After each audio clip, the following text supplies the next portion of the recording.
EPS 95 pension से जुड़ा हुआ 11/12/2025 की अपडेट जो केंद्र के संसद से सीधे निकलकर आ रही है। संसद में जो है कि भारी हंगामा के बीच जो है कि ईपीएस 95 पेंशन से जुड़े 7 सवाल 7 सांसदों के द्वारा सरकार से पूछा गया है और सरकार ने जो है कि जवाब दिया है। सरकार के तरफ से श्रम राज्य मंत्री ने जो है कि तमाम सवालों के जवाब दिए हैं, जिस पर जो है कि ताजा अपडेट प्राप्त हुए हैं, जो कि आज हम आपके साथ शेयर करने जा रहे हैं। तो पेंशन से जुड़े हुए जितने भी सीनियर सिटीजन, ट्रेड यूनियन के कर्मचारी, चीनी मिल वर्कर, भारतीय मजदूर संघ के लोग, एनएससी के अधिकारी, कर्मचारी, पदाधिकारी, आप लोगों के खास आग्रह पर विशेष रिपोर्ट आपके समक्ष प्रस्तुत करने जा रहे हैं। तो ईपीएस 95 के पेंशनधारी तमाम आदरणीय सीनियर सिटीजन बुजुर्ग दंपति से अनुरोध है कि आप सारे लोग चैनल पर आ जाइए और चैनल को सब्सक्राइब, वीडियो को लाइक और शेयर करना मत भूलिएगा, क्योंकि संसद में आपके सवालों का जवाब जो दिया गया है उसके आलोक में जो है कि कमांडर अशोक रावत की टीम जो लगातार दिल्ली में पहुंचकर प्रयास कर रही है, उनका खास आह्वान है कि धरातल पर जो है कि शोर होना चाहिए, धरातल पर जो है कि नारे गूंजने चाहिए, धरातल पर पेंशनरों का जो है कि एक्टिविटी तेज होना चाहिए, गतिविधियां बढ़नी चाहिए, तब जाकर सरकार पर दबाव बनेगा। और इसको लेकर उन्होंने सांसदों का एक टीम जो लगातार एनएससी के संपर्क में है, सरकार से सवाल और जवाब संसद सत्र के दौरान हो रहे हैं, उन सारे तथ्यों से आपको बारी बारी अवगत करवाने जा रहे हैं। तो अनुरोध एक बार फिर वही कि लाइक, सब्सक्राइब और शेयर कर कमांडर साहब को सपोर्ट करने का काम आप लोग करेंगे। तो संसद के चल रहे शीतकालीन सत्र में आज गुरुवार के दिन पूरी तरह से ईपीएस 95 पेंशन योजना के इर्द गिर्द घूमता रहा। लोकसभा में कुछ साथ विभिन्न सांसदों ने पेंशन व्यवस्था की बदहाली, इसके लगातार बढ़ रहे घाटे और लाखों पेंशनरों की चिंताओं को सामने रखते हुए सरकार से तीखे और सीधे प्रश्न पूछे। प्रश्नकाल में यह मुद्दा इतना जोर पकड़ गया कि पूरा सदन कुछ देर के लिए सचमुच पेंशनरों की मुश्किलों की ओर झुकता हुआ दिखाई दिया। संसद की कार्यवाही जो है कि शुरू हुई थी, लेकिन जो है कि जैसे ही श्रम एवं रोजगार मंत्रालय से संबंधित प्रश्न सूची सामने आई, विपक्ष और सत्ता पक्ष दोनों ही बेंचों से ईपीएस 95 पेंशन पर सवालों की झड़ी लग गई। हर सांसद की आवाज में अपने अपने क्षेत्र के लाखों पेंशन धारकों का दर्द साफ झलक रहा था। कई सांसदों ने बताया कि उन्हें रोजाना सैकड़ों फोन और आवेदन मिल रहे हैं, जिनमें पेंशनर यह कह रहे हैं कि 1000 रुपए प्रति माह की पेंशन अब जीविका चलाने के लिए पर्याप्त नहीं है और पिछले 28 सालों में महंगाई कई गुना बढ़ चुकी है। तमिलनाडु के एक वरिष्ठ सांसद ने सबसे पहला प्रश्न उठाया, ईपीएस 95 पेंशन योजना आखिरकार लगातार घाटे में क्यों जा रही है। उन्होंने यह भी पूछा कि जब लाखों कर्मचारियों ने सालों तक पीएफ कटवा कर इसमें योगदान दिया, तब आज उस फंड की स्थिति इतनी कमजोर कैसे हो गई है। श्रम राज्य मंत्री ने जवाब देते हुए कहा कि ईपीएस 95 एक डिपेंडेंट बेनिफिट स्कीम है, अर्थात इसमें मिलने वाली पेंशन पहले से निश्चित है, जबकि फंड में जमा होने वाली राशि और उस पर मिलने वाला ब्याज भविष्य की पेंशन देनदारियों को पूरा करने में पर्याप्त नहीं हो पा रहा है।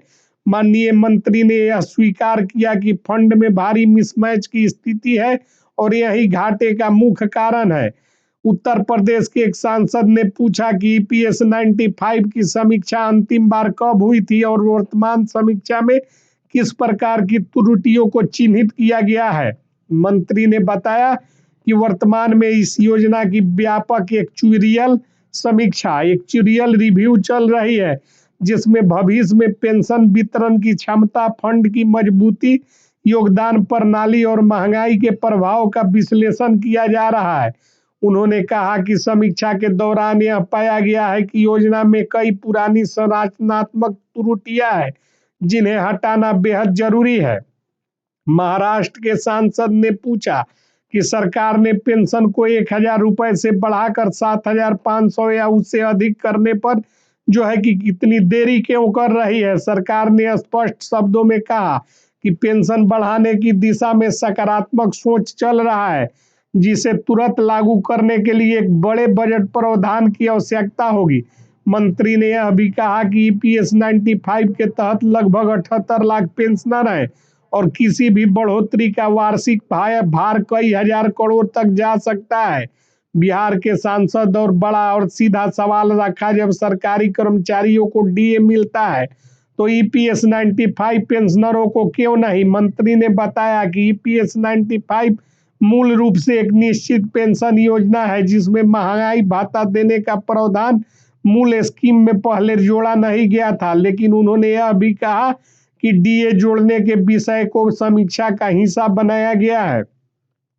आज की तारीख में 1100 रुपए बिना महंगाई भत्ता के जीविका के लिए पर्याप्त नहीं है। इस बात को सरकार भी भली भांति जानती है। केरल के सांसद ने कहा कि जनसंख्या तेजी से वृद्धावस्था की तरफ जा रहा है। जैसे जैसे ईपीएस 95 पेंशनरों की संख्या लगातार बढ़ रही है, क्या सरकार इसके बोझ को उठाने के लिए कोई नई वित्तीय रणनीति बना रही है? मंत्री ने स्वीकार किया कि जनसंख्या का बूढ़ा होना योजना पर अतिरिक्त दबाव बना रहा है और कई दशकों तक उच्च पेंशन देने के लिए फंड का पुनर्गठन अनिवार्य है। हरियाणा के सांसद भी मांग रखी है और सरकार को इस योजना के लिए अलग से एक विशेष फंड बनाना चाहिए, ताकि ईपीएस 95 पेंशनरों को न्यूनतम सम्मानजनक पेंशन मिल सके। मंत्री ने उत्तर दिया कि वित्त मंत्रालय से इस विषय पर विस्तृत चर्चा जारी है। आगामी बजट में इस दिशा में सकारात्मक प्रावधान संभव है। इस प्रकार अनेकों सांसदों ने पूछा कि 350 450 रुपए परिवार पेंशन आज के समय में मजाक जैसा लगता है, क्या इसे बढ़ाकर जो उनकी मांग है उतना किया जा सकता है? मंत्री ने कहा कि परिवार पेंशन बढ़ोतरी की समीक्षा में शामिल है और आने वाले महीनों में इस दिशा में निर्णय की संभावना है। इसी प्रकार ओडिशा और अन्य जगहों के सवालों के जवाब में श्रम राज्य मंत्री ने जो है कि अपना वक्तव्य देते हुए ईपीएस 95 योजना घाटे में है, इसका आधिकारिक विश्लेषण जारी है। योजना की खामियों को दूर किया जाएगा ताकि भविष्य में पेंशन देर या अटक न सके। महंगाई भत्ते की विभिन्न विकल्पों पर अध्ययन जारी है। पेंशन बढ़ोतरी के लिए भारी बजट की आवश्यकता है और आर्थिक दृष्टि से संतुलित तरीके से किया जाएगा। सरकार सकारात्मक और सहानुभूतिपूर्ण दृष्टिकोण से निर्णय लेगी। अगले बजट सत्र में ईपीएस 95 की दिशा में ठोस निर्णय आ सकता है। पेंशनरों की चिंताओं को सरकार गंभीरता से समझती है और यह सामाजिक सुरक्षा का महत्वपूर्ण मुद्दा है। ईपीएस 95 पेंशनरों को लंबे समय से जिस दिन का इंतजार था, वह लोकसभा सत्र के विशेष सत्र में कहीं ना कहीं दिखाई दे दिया। सवालों की गंभीरता और जवाबों की संवेदनशीलता से यह स्पष्ट हो गया कि सरकार अब इस मुद्दे को केवल औपचारिक रूप में नहीं देख रही।